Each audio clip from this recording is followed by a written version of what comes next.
Hey guys, welcome back to Nayak Classes. This is Aditya Nayak. उम्मीद है आप सब बढ़िया से होंगे, चिल मार रहे होंगे, साथ साथ पढ़ाई भी कर रहे होंगे। ठीक है, पिछले वीडियो में हमने क्लास 10 का केमिकल रिएक्शंस एंड इक्वेशन को कंप्लीट कर लिया था। आज स्टार्ट करेंगे क्लास 9th फिजिक्स का चैप्टर 2। एक्चुअली चैप्टर 2 तो force and laws of motion है सिलेबस के अकॉर्डिंग, लेकिन मैं फिलहाल ग्रेविटेशन आपको पढ़ा दूंगा। ठीक है, छोटा सा चैप्टर है, 2 वीडियो में हम लेक्चर कंप्लीट कर लेंगे। कुछ टॉपिक 2-3 फॉर्मूले से, कुछ टॉपिक से, बस उतना ही है और कुछ ज़्यादा है नहीं। ठीक है, तो चलिए स्टार्ट करते हैं बिना किसी वक्त को ज़ाया किए। Let's get started. तो चैप्टर का नाम है ग्रेविटेशन। तो ग्रेविटेशन को स्टार्ट करते हैं। आप लोग भैया पॉकेट से क्या निकालो, मार्क कर निकाल। ठीक है, तो ग्रेविटेशन का जो पहला डेफिनेशन है वो ग्रेविटेशन का मतलब क्या है। ग्रेविटेशन हिंदी में तो इसको माध्याकर्षण शक्ति या फिर गुरुत्वाकर्षण कुछ ऐसे ही बोलते हैं। ठीक है, ओडिया में क्या बोलते हैं मेरे को पता। ओडिया में माध्याकर्षण बोलते हैं शायद, हिंदी में गुरुत्वाकर्षण, पता नहीं, ऐसे कुछ बोलते हैं। ठीक है, तो ग्रेविटेशन का डेफिनेशन क्या है। ग्रेविटेशन इज द फोर्स, पहले डेफिनेशन देख लेते हैं। It is the force of attraction between का शॉर्ट फॉर्म है, लिखिए बिटवीन टू बॉडीज। ठीक है, ग्रेविटेशन क्या है, force of attraction between two bodies. अब पहले देख लेते हैं कि फोर्स क्या होता है। तो force and laws of motion तो हमने देखा नहीं, लेकिन फोर्स का डेफिनेशन आपको मैं यहाँ पे बता देता हूँ। Force is anything that changes or tends to change the state of rest or motion of an object that changes shape and size of the object. ठीक है, तो फोर्स कुछ ऐसा चीज है, मतलब एक ऐसा, फोर्स को हिंदी में कहते हैं बल। ठीक है, तो बल, force is something that change करता है या फिर टेंड टू चेंज, यानी चेंज करने को ट्राई करता है किसी भी ऑब्जेक्ट का शेप को, साइज को और उसके state of rest or motion को। यानी अगर रेस्ट पे होगा तो फोर्स लगाने से वो मूव करेगा, अगर मूव कर रहा है तो फोर्स लगाने से वो स्टॉप हो जाएगा। ठीक है, या फिर उसको साइज में चेंज आएगा, शेप में चेंज आएगा, तो फोर्स ये करता है, चेंज कर देता है। ठीक है, तो फोर्स का डेफिनेशन, जनरल डेफिनेशन ये है। Types of forces, basically 4 types के फोर्सेस हैं। आप तो force and laws of motion में आप पढ़ोगे, फोर्स का दो होता है, एक पुल होता है, एक पुश होता है। लेकिन जो फिजिक्स में देखें तो उसके ना बेसिकली चार, अभी आप याद रखें, 4 टाइप्स के फोर्स होते हैं। पहला तो होता है इलेक्ट्रोमैग्नेटिक फोर्स। ठीक है, यानी इलेक्ट्रोमैग्नेट्स के बीच में जो फोर्स होता है इलेक्ट्रोमैग्नेटिक फोर्स। दूसरा होता है ग्रेविटेशनल फोर्स। तीसरा होता है स्ट्रॉन्ग न्यूक्लियर फोर्स। चौथा होता है वीक न्यूक्लियर फोर्स। तो ये 4 बेसिकली हम फोर्स, आपके 9th की क्लास के हिसाब से 4 फोर्सेस होते हैं। तो 4 फोर्सेस में हम ग्रेविटेशनल फोर्स, जो सेकंड टाइप का फोर्स है ग्रेविटेशनल फोर्स, उसके बारे में आज हम पढ़ने वाले हैं। ठीक है, क्लियर। तो ग्रेविटेशन क्या है, gravitation is the force of attraction between two bodies. 2 bodies के बीच में हो सकते, बहुत सारे बॉडीज के बीच में भी फोर्स ऑफ अट्रैक्शन होता है, लेकिन जनरल डेफिनेशन के हिसाब से हम जाएं तो it is the force of attraction between 2 bodies. 2 bodies के बीच में जो फोर्स ऑफ अट्रैक्शन होगा। तो मान लो ये 2 बॉडीज हैं, बॉडी 1 बॉडी 2, इन दोनों के बीच में जो फोर्स ऑफ अट्रैक्शन, आप लोग ये तो अट्रैक्ट नहीं हो रहे हैं, मैग्नेट ही अट्रैक्ट होता है, लेकिन ये अट्रैक्ट नहीं हो रहे हैं। हाँ, ये भी अट्रैक्ट हो रहे हैं आपस में, लेकिन वो फोर्स काफी छोटा है, काइंड ऑफ नेग्लिजिबल है, इसीलिए ये हमें दिख नहीं रहा है। ठीक है, हमारे नेकेड आई को वो दिख नहीं रहा है कि अट्रैक्ट होकर दोनों आपस में जुड़ रहे हैं, क्योंकि ये बहुत ही छोटा माइन्यूट है, इसीलिए हमें दिख नहीं रहा है। ठीक है, लेकिन इन दोनों के बीच में अट्रैक्शन है, इस मार्कर और मेरे बीच में अट्रैक्शन है। जिस भी बॉडी का मास हो, ठीक, वो बॉडी, जिस भी बॉडीज के बीच में मतलब मास हो, यानी इंग्लिश में बोल देता हूँ, हिंदी में अभी निकल रहा है, एनी बॉडीज दैट पॉसेसेस मास, यानी किसी भी बॉडी का जिसका मास हो, वो आपस में अट्रैक्शन के बीच में होता है, उसी अट्रैक्शन के फोर्स को बोलते हैं ग्रेविटेशन। ठीक है, हम जो यहाँ पे है अर्थ के सरफेस के ऊपर, किसके वजह से, वही ग्रेविटेशन फोर्स के ऊपर। ठीक है, तो ये ग्रेविटेशन फोर्स इन्वेंट कैसे हुआ, तो 16 सेंचुरी आई गेस, तो वहाँ पे न्यूटन नाम का एक बंदा था, मतलब थे, अब वो टप हो चुका है। ठीक है, तो न्यूटन नाम के एक बंदे थे, वो क्या किए, एप्पल के पेड़ के नीचे सोए हुए थे, तो अचानक उनके ऊपर सेव गिर गया। तो सेव आके उनके सर पे गिरा, तो उन्होंने देखा कि क्या गिरा, फिर देखा सेव ऊपर से नीचे आके गिरा। फिर उनके दिमाग में आया कि सेव नीचे ही क्यों गिरा, सेव ऊपर क्यों नहीं गया। ठीक है, ये उनके दिमाग में आया, तो उसी से ही वो ग्रेविटेशन को ढूंढ निकाला। ठीक है, मेरा मन में अभी भी बहुत सारे डाउट्स है कि सेव गिरने से पहले भी और भी बहुत सारे इंसिडेंट उनके साथ हुए हैं, जैसे वो चीज़ें नीचे गिर रहे हैं, ऊपर नहीं जाते हैं। ठीक है, मैं बैक बेंचर से वो समझ गए होंगे मैं क्या बोलना चाहता हूँ। ठीक है, लेकिन फिर भी वहाँ पर उनका दिमाग खर्चा नहीं हुआ, सेव गिरने के बाद ही उनका दिमाग खर्चा किया उन्होंने। ठीक है, फिर छोड़ता है। फिर ग्रेविटेशन का डेफिनेशन हमने देख लिया। यहाँ पे force of attraction between two bodies is known as gravitational force. तो ग्रेविटेशन को क्या बोलते हैं? Gravitational force. ठीक है, तो ये हो गया force of attraction between two bodies. तो मान के चलो ये है बॉडी, ये एक बॉडी है ए, ये दूसरा बॉडी है बी। इन दोनों के बीच में ना अट्रैक्शन होगा, दोनों आपस में अट्रैक्ट होंगे, लेकिन ये अट्रैक्ट दिखेगा नहीं, बहुत स्मॉल फोर्स ऑफ अट्रैक्शन, इसलिए हमें दिखता नहीं कि आपस में मैग्नेटिक की तरह चिपक जाता है, नहीं दिखता है, लेकिन ये एक्चुअली में होता है। तो ये जो है इन दोनों के बीच ये जो फोर्स से अट्रैक्ट होंगे, फोर्स ऑफ अट्रैक्शन एफ लिख लिया, इसी को ही बोलते हैं ग्रेविटेशनल फोर्स, जी फोर्स बोलते हैं इसको भी। ठीक है, क्लियर? तो ये हो गया ग्रेविटेशन या फिर ग्रेविटेशनल फोर्स, डेफिनेशन देख लिया। फिर हम चलेंगे इसके सेकंड टॉपिक के ऊपर। इतना ही है बस, आपको डेफिनेशन याद है, gravitational force is the force of attraction between. Hey guys, welcome back to night classes. This is Aditya Nayak. उम्मीद है आप सब बढ़िया से होंगे, चिल मार रहे होंगे, साथ साथ पढ़ाई भी कर रहे होंगे। ठीक है, पिछले वीडियो में हमने क्लास 10 का केमिकल रिएक्शंस एंड इक्वेशन को कंप्लीट कर लिया था। आज स्टार्ट करेंगे क्लास 9th फिजिक्स का चैप्टर 2। एक्चुअली चैप्टर 2 तो force and laws of motion है सिलेबस के अकॉर्डिंग, लेकिन मैं फिलहाल ग्रेविटेशन आपको पढ़ा दूंगा। ठीक है, छोटा सा चैप्टर है, 2 वीडियो में हम लेक्चर कंप्लीट कर लेंगे। कुछ टॉपिक 2-3 फॉर्मूले से, कुछ टॉपिक से, बस उतना ही है और कुछ ज़्यादा है नहीं। ठीक है, तो चलिए स्टार्ट करते हैं बिना किसी वक्त को ज़ाया किए। Let's get started. तो चैप्टर का नाम है ग्रेविटेशन, तो ग्रेविटेशन को स्टार्ट करते हैं। आप लोग भैया पॉकेट से क्या निकालो, मार्क कर निकालना है। ठीक है, तो ग्रेविटेशन का जो पहला डेफिनेशन है वो ग्रेविटेशन का मतलब क्या है? ग्रेविटेशन हिंदी में तो इसको माध्याकर्षण शक्ति या फिर गुरुत्वाकर्षण कुछ ऐसे ही बोलते हैं। ठीक है, ओडिया में क्या बोलते हैं मेरे को पता, ओडिया में माध्याकर्षण बोलते हैं शायद, हिंदी में गुरुत्वाकर्षण, पता नहीं, ऐसे कुछ बोलते हैं। ठीक है, तो ग्रेविटेशन, तो ग्रेविटेशन का डेफिनेशन क्या है? ग्रेविटेशन इज द फोर्स, पहले डेफिनेशन देख लेते हैं। It is the force of attraction between का शॉर्ट फॉर्म में लिख दिया, बिटवीन टू बॉडीज। ठीक है, ग्रेविटेशन क्या है? Force of attraction between two bodies. अब पहले देख लेते हैं कि फोर्स क्या होता है। तो force and laws of motion तो हमने देखा नहीं, लेकिन फोर्स का डेफिनेशन आपको मैं यहाँ पे बता देता हूँ। Force is anything that changes or tends to change the state of rest or motion of an object that changes shape and size of the object. ठीक है, तो फोर्स कुछ ऐसा चीज है, मतलब एक ऐसा, फोर्स को हिंदी में कहते हैं बल। ठीक है, तो बल, force is something that change करता है या फिर टेंड टू चेंज, यानी चेंज करने को ट्राई करता है किसी भी ऑब्जेक्ट का शेप को, साइज को और उसके state of rest or motion को। यानी अगर रेस्ट पे होगा तो फोर्स लगाने से वो मूव करेगा, अगर मूव कर रहा है तो फोर्स लगाने से वो स्टॉप हो जाएगा। ठीक है, या फिर उसको साइज में चेंज आएगा, शेप में चेंज आएगा, तो फोर्स ये करता है, चेंज कर देता है। ठीक है, तो फोर्स का डेफिनेशन, जनरल डेफिनेशन ये है। Types of forces, basically 4 types के फोर्सेस हैं। आप तो force and laws of motion में आप पढ़ोगे, फोर्स का दो होता है, एक पुल होता है, एक पुश होता है। लेकिन जो फिजिक्स में देखें तो उसके ना 4, बेसिकली 4, अभी आप याद रखें, 4 टाइप्स के फोर्स होते हैं। पहला तो होता है इलेक्ट्रोमैग्नेटिक फोर्स। ठीक है, यानी इलेक्ट्रोमैग्नेट्स के बीच में जो फोर्स होता है इलेक्ट्रोमैग्नेटिक फोर्स, दूसरा होता है ग्रेविटेशनल फोर्स, तीसरा होता है स्ट्रॉन्ग न्यूक्लियर फोर्स, चौथा होता है वीक न्यूक्लियर फोर्स। तो ये 4 बेसिकली हम फोर्स, आपके 9th की क्लास के हिसाब से 4 फोर्सेस होते हैं। तो 4 फोर्सेस में हम ग्रेविटेशनल फोर्स, जो सेकंड टाइप का फोर्स है ग्रेविटेशनल फोर्स, उसके बारे में आज हम पढ़ने वाले हैं। ठीक है, क्लियर? तो ग्रेविटेशन क्या है? Gravitation is the force of attraction between two bodies. 2 bodies के बीच में हो सकते, बहुत सारे बॉडीज के बीच में भी फोर्स ऑफ अट्रैक्शन होता है, लेकिन जनरल डेफिनेशन के हिसाब से हम जाएं तो it is the force of attraction between 2 bodies. 2 bodies के बीच में जो फोर्स ऑफ अट्रैक्शन होगा। तो मान लो ये 2 बॉडीज हैं, बॉडी 1 बॉडी 2, इन दोनों के बीच में जो फोर्स ऑफ अट्रैक्शन, आप लोग ये तो अट्रैक्ट नहीं हो रहे हैं, मैग्नेट ही अट्रैक्ट होता है, लेकिन ये अट्रैक्ट नहीं हो रहे हैं। हाँ, ये भी अट्रैक्ट हो रहे हैं आपस में, लेकिन वो फोर्स काफी छोटा है, काइंड ऑफ नेग्लिजिबल है, इसलिए ये हमें दिख नहीं रहा है। ठीक है, हमारे नेकेड आई को वो दिख नहीं रहा है कि अट्रैक्ट होकर दोनों आपस में जुड़ रहे हैं, क्योंकि ये बहुत ही छोटा माइन्यूट है, इसलिए हमें दिख नहीं रहा है। ठीक है, लेकिन इन दोनों के बीच में अट्रैक्शन है, इस मार्कर और मेरे बीच में अट्रैक्शन है।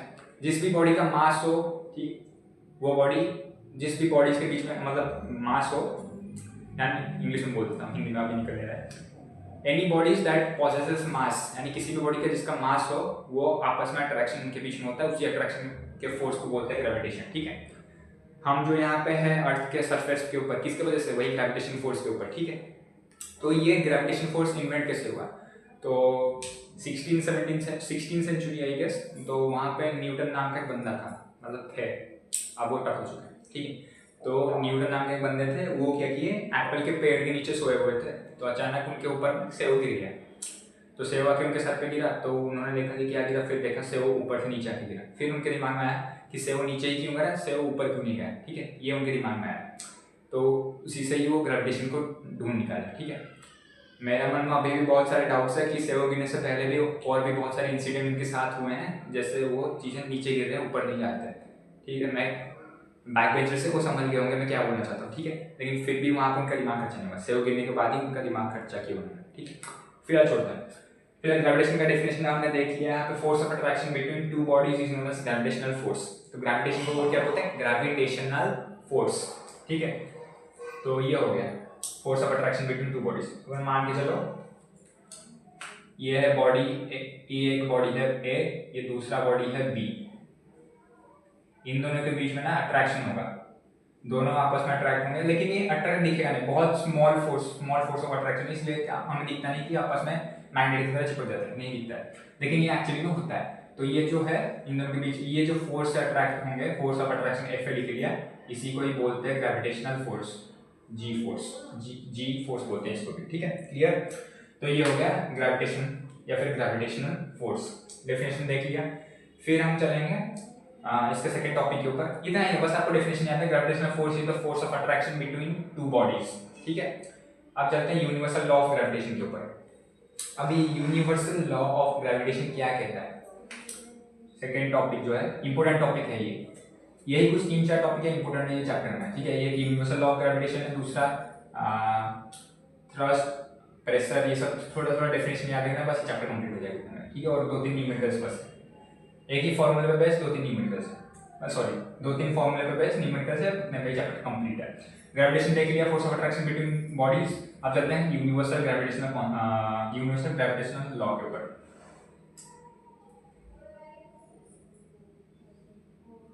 यूनिवर्सल लॉ ऑफ ग्रेविटेशन, ठीक है, यूनिवर्सल लॉ ऑफ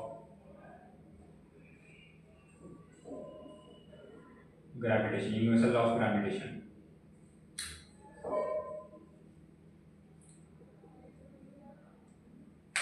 ठीक है, यूएलजी, यूनिवर्सल लॉ ऑफ ग्रेविटेशन।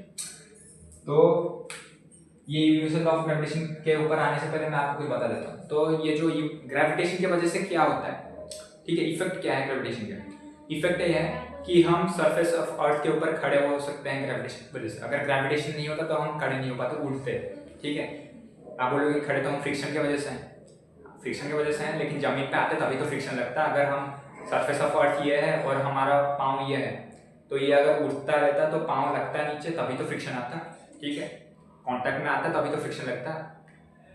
अगर ग्रेविटेशन नहीं होता तो हम ऊपर ऐसे हवा में फ्लोट कर रहे थे, जैसे हवा में बलून फ्लोट करता है, ठीक है, बहुत ज़्यादा हवा में।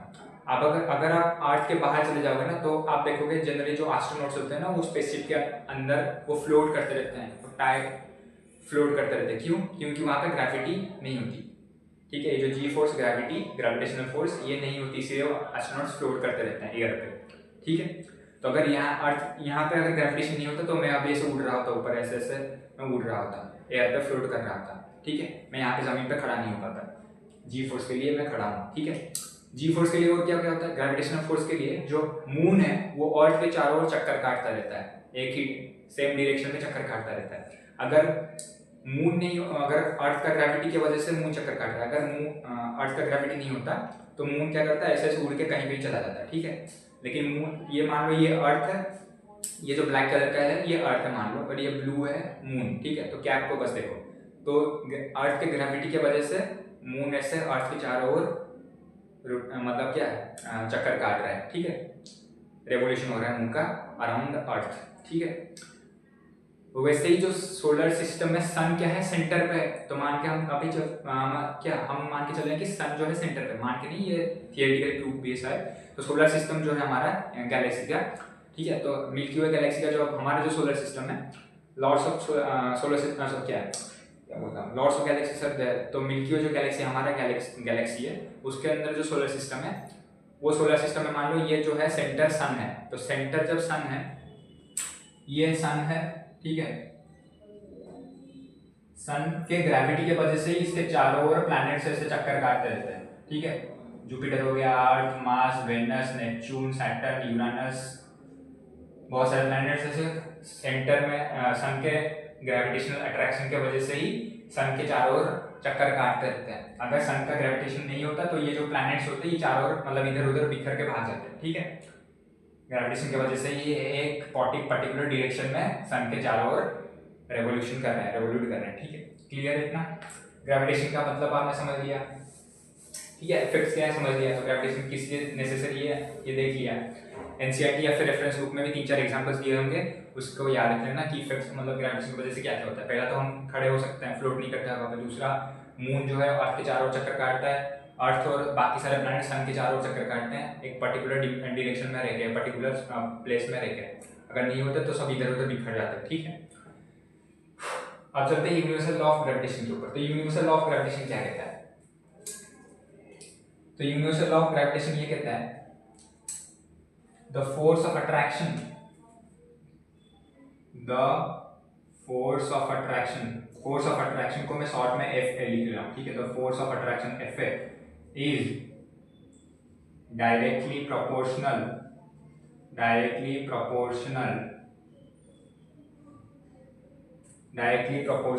to the product of two bodies and inversely proportional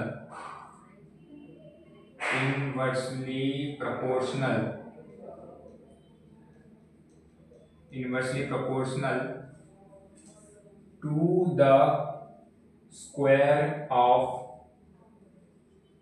distance between them, between का शॉर्ट फॉर्म लिख लिया b/w, between them, ठीक है। तो यूनिवर्सल ऑफ ग्रेविटेशन क्या कहता है कि the force of attraction between two bodies. अभी यूनिवर्सल ऑफ ग्रेविटेशन को समझने के लिए ऐसे तो हर चीज मतलब सब मान लो ये जहाँ पे मैं वीडियो बना रहा हूँ यहाँ पे बहुत सारी चीजें हैं, ये मार्कर्स है, बोर्ड है, मैं हूँ, और यहाँ पे मेरे पीछे कैमरा भी है, चेयर भी है, बहुत सारे कुछ है चीजें, ठीक है। तो यहाँ पे क्या होता है, सारे चीजों के अंदर ही ग्रेविटेशनल फोर्स, मतलब सारी चीजें एक दूसरे पे ग्रेविटेशनल फोर्स लगा रहे हैं, ठीक है। जी फोर्स सारी चीजों के अंदर लग रहा है, ठीक है। लेकिन ये काफी छोटा है, नेग्लिजिबल अमाउंट का है, इसलिए हमें दिख नहीं रहा है, हम किसी की ओर मूव नहीं कर रहे हैं, ठीक है। लेकिन एक बात आप याद रखो, जिसका मास बहुत बड़ा होता है ना उसके और हम खींचे जाएंगे, अट्रैक्ट होंगे, ठीक है। जैसे अर्थ का मास बहुत बड़ा है, अर्थ के सेंटर के ओर हम खींचे जा रहे हैं, इसलिए हम उसके साथ इसके ऊपर खड़े हैं।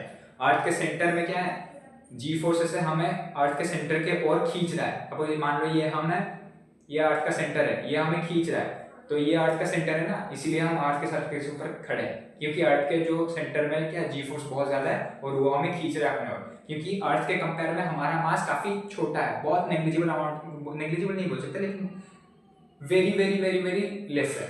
तो इसीलिए क्या होता है, अर्थ के जी फोर्स हमारे ऊपर लगता है और हम ऐसे अर्थ के सरफेस के ऊपर खड़े हैं। कार आप बोलो, कार वार तो सब हमसे बहुत ज्यादा वो मतलब क्या हेवी है, कार हेवी है, ट्रक हेवी है, ट्रेन हेवी है, सब कुछ हेवी है, मतलब हमसे तो बहुत सारी चीजें हेवी है।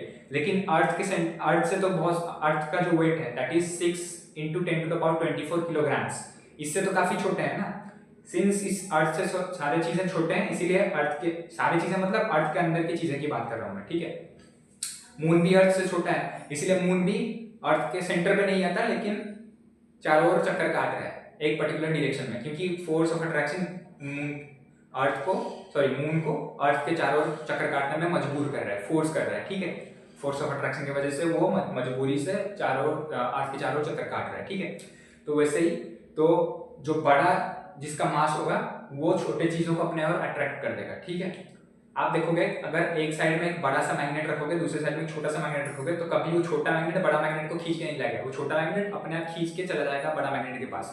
वैसे ही होता है, जिसका मास ज्यादा है, अब मास और वेट भी हम पढ़ेंगे आगे, जिसका मास ज्यादा है वो लाइटर मास के ऑब्जेक्ट यानी छोटे छोटे मास वाले ऑब्जेक्ट को अपने ओर खींचेगा, ठीक है। वैसे ही अर्थ का मास ज्यादा है और सेंटर में जी फोर्स काफी ज्यादा है, जी फोर्स यानी ग्रेविटेशनल फोर्स ज्यादा है, इसीलिए वो चीजों को खींच रहा है अपने ओर और हम स्टैंड ऐसे में खड़ा हूं अभी, ठीक है। हम चल सकते हैं, बैठ सकते हैं, सो सकते हैं। अगर अर्थ का जी फोर्स काफी कम होता है, और मान लो कि दोनों मार्कर के बीच में जितना जी फोर्स है, अगर अर्थ का भी जी फोर्स हमारे लिए उतना होता तो हम अभी उड़ रहे होते हैं, ठीक है।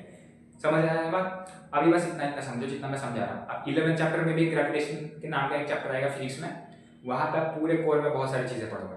अभी 9th क्लास के हिसाब से मैं जितना पढ़ाता हूँ आप बस उतना ही पढ़ के जाओ, ठीक है, क्लियर। अब चलते हैं यूनिवर्सल लॉ ऑफ ग्रेविटेशन के ऊपर। तो यूनिवर्सल लॉ ऑफ ग्रेविटेशन क्या कहता है? The force of attraction Fa is directly proportional to the product of two bodies and inversely proportional to the square of distance between them.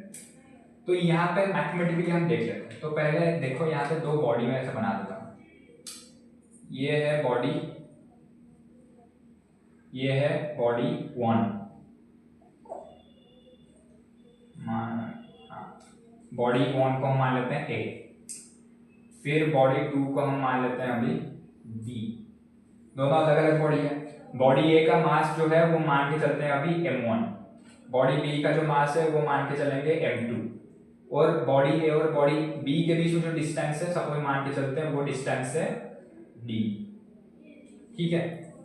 कई कई जगह पे ये स्मॉल m और कैपिटल m मास से दिया रहेगा, डिस्टेंस l में दिया रहेगा या फिर r से दिया रहेगा, r यानी डिस्टेंस, ठीक है। तो d और r में कंफ्यूजन नहीं होना है, दोनों में डिस्टेंस है। आप d भी ले सकते हो, r भी ले सकते हो, मास को m1 m2 भी ले सकते हो या फिर कैपिटल M स्मॉल m भी ले सकते हो, ठीक है।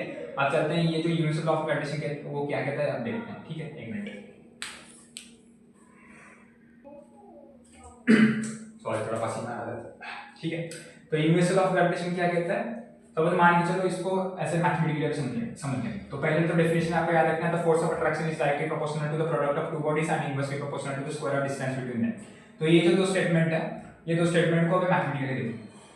ये एक बॉडी है A, बॉडी दूसरा बॉडी है B, ठीक है। दोनों बॉडीज का मासेस, एक पहला बॉडी का मास है m1, दूसरा बॉडी B का मास है m2, क्लियर है। इन दोनों के बीच में जो डिस्टेंस है वो d है, कई जगह पे स्मॉल r से रिप्रेजेंट किया गया, तो हमने यहाँ पे d लिखा, या फिर d की जगह हम किताबी भाषा में चले जाते हैं तो इसको लिख लेते हैं स्मॉल r, ठीक है। स्मॉल r भी दिया गया है वो किताब में, लेकिन हम यहाँ पे मैंने यहाँ पे ले लिया d, तो आप समझ से आप कुछ भी ले सकते हैं, d या small r, small d small r दोनों से वो एक, ठीक है। कैपिटल M स्मॉल m भी लिख सकते हो मासेस को, मैंने यहाँ पे m1 m2 ले लिया, ठीक है। क्योंकि मेरे को लगता है कि कैपिटल M स्मॉल m लिखते टाइम में थोड़ा कंफ्यूजन हो जाता है, लेकिन आप एंड पे तो वो दोनों को मल्टीप्लाई ही करना है, कोई प्रॉब्लम नहीं है उसमें से। लेकिन ऐसे m1 m2 ले लेता हूं मैं, पहले बचपन से ले रहा हूं, ठीक है, बचपन से 9th क्लास, ठीक है। तो ये जो स्टेटमेंट है ये कहता क्या है?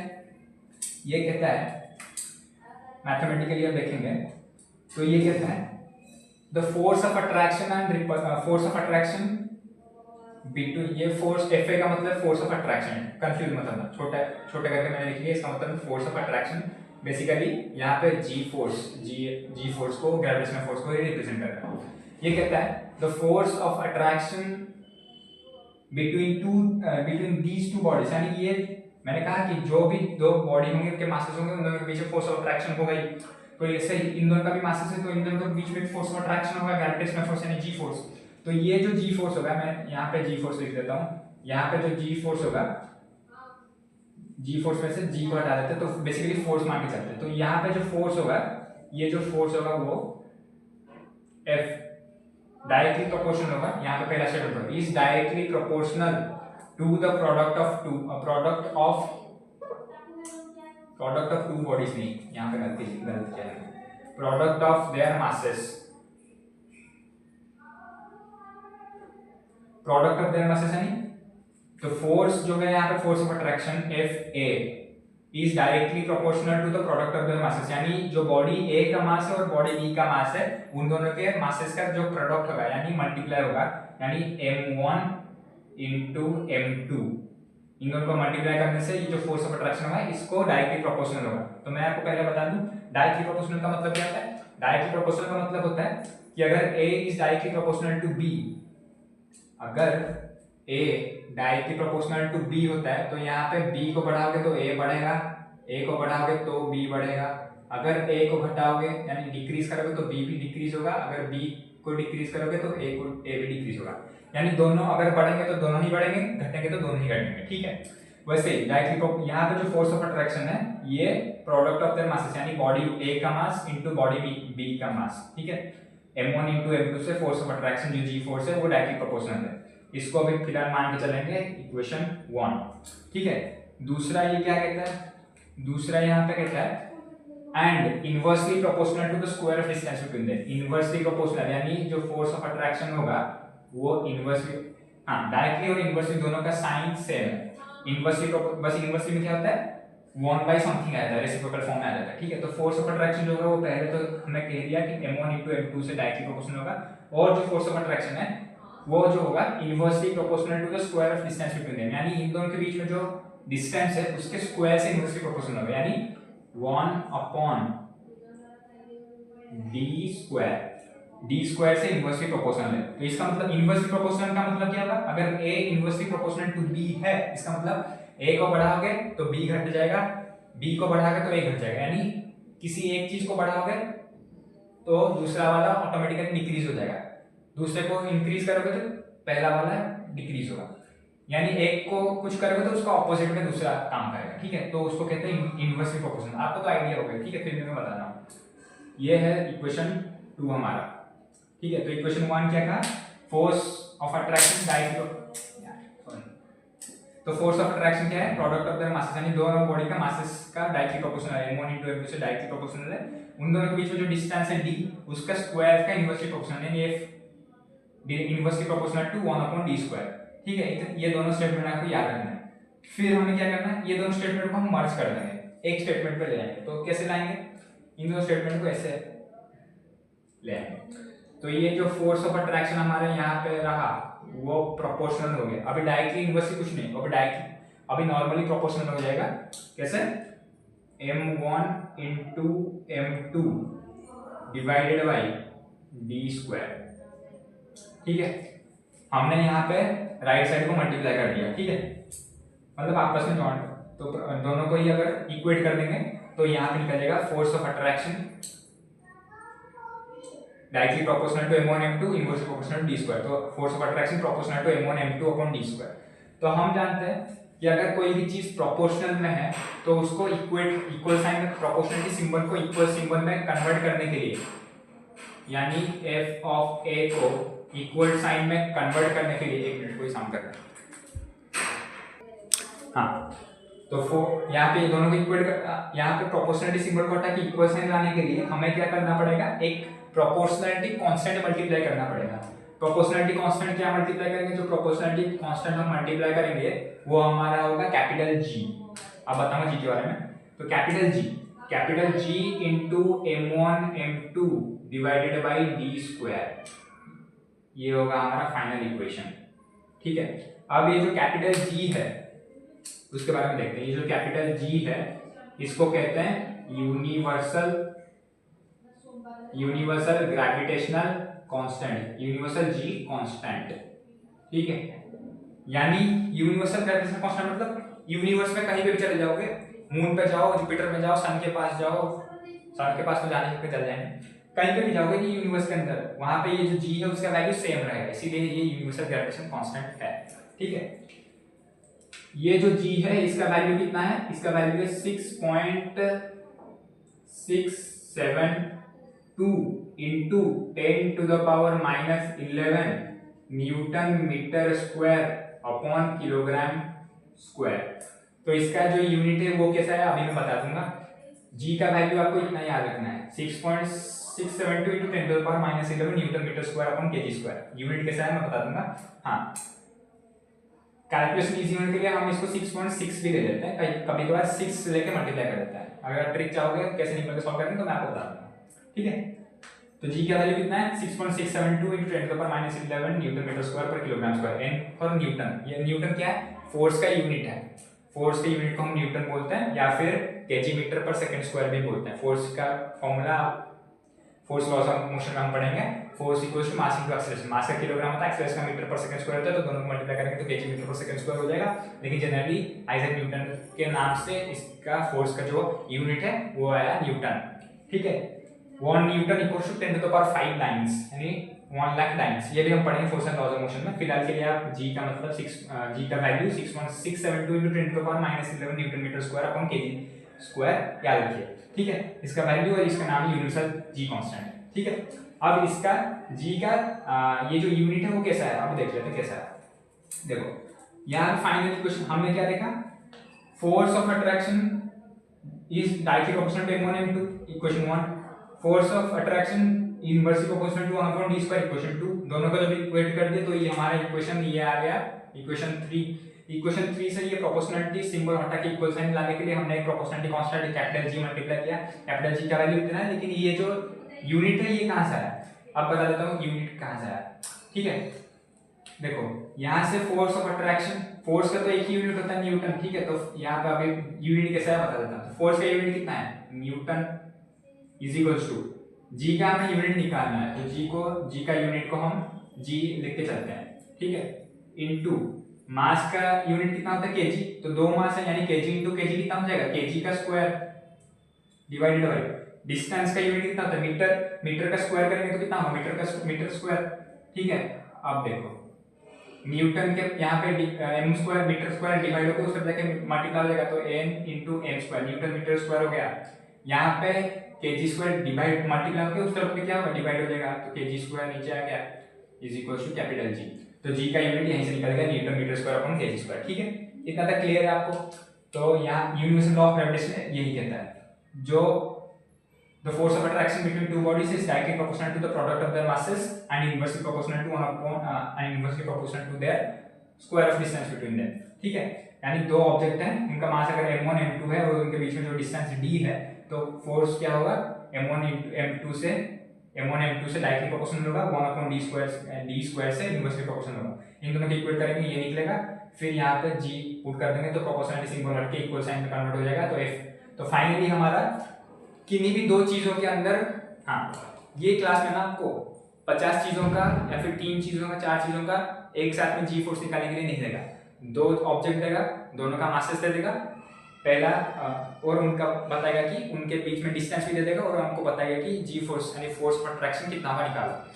पहला लेवल का न्यूमेरिकल ये है। दूसरा लेवल का न्यूमेरिकल कैसा आएगा, फोर्स दे देगा, किसी ऑब्जेक्ट का दोनों ऑब्जेक्ट का मास दे देगा, रेडियस पूछ लेगा, आपको जी का वैल्यू कैपिटल जी का वैल्यू पता है तो रेडियस पूछ लेगा, या फिर रेडियस दे देगा, सॉरी रेडियस बोल रहा हूँ, डिस्टेंस उनके बीच में, दोनों के बीच में डिस्टेंस पूछ लेगा, मास दे देगा m1 दे देगा, डिस्टेंस दे देगा, जी तो आपके पास है capital G, force of attraction भी दे देगा, पूछ लेगा कि सेकंड ऑब्जेक्ट का मास कितना है पूछ लो, ये तीसरा लेवल का है, ठीक है। तो ऐसे ही बस, यानी ये तो आपको पता चल गया जी, ये जो 4 रह गए, 4 में से कोई 3 दे देगा आपको, चौथा वाला आपको पूछ लेगा, ठीक है, नॉर्मल सा बस इन्हीं, लेकिन फॉर्मूला यही सेम। तो नॉर्मल हमारा ये जो फॉर्मूला निकला F is equal to capital G into m1 m2 upon d square, ये हमारा फॉर्मूला है, formula to calculate G force between 2 body, 2 body के बीच में G फोर्स कैलकुलेट करने के लिए ये फॉर्मूला है, याद रखना है। F is equal force A लिखने से भी चलता है, नहीं लिखने से भी चलता है, force of attraction equals to G into, यहाँ पे अगर आप F के जगह पर F G लिख देते हो तो ग्रेविटेशनल फोर्स ये भी चलेगा, लेकिन आप जनरली F लिख के चलते हैं, ठीक है। तो F equals to G m1 m2 upon d square. हाँ ये कैपिटल G, इसको स्मॉल g लिखना नहीं है, क्योंकि स्मॉल g भी इसी चैप्टर में आएगा। स्मॉल g का मतलब होगा एक्सीलरेशन ड्यू टू ग्रेविटी, उसका भी वैल्यू अलग होगा, ठीक है। क्लियर इतना तक, अब चलते हैं नेक्स्ट।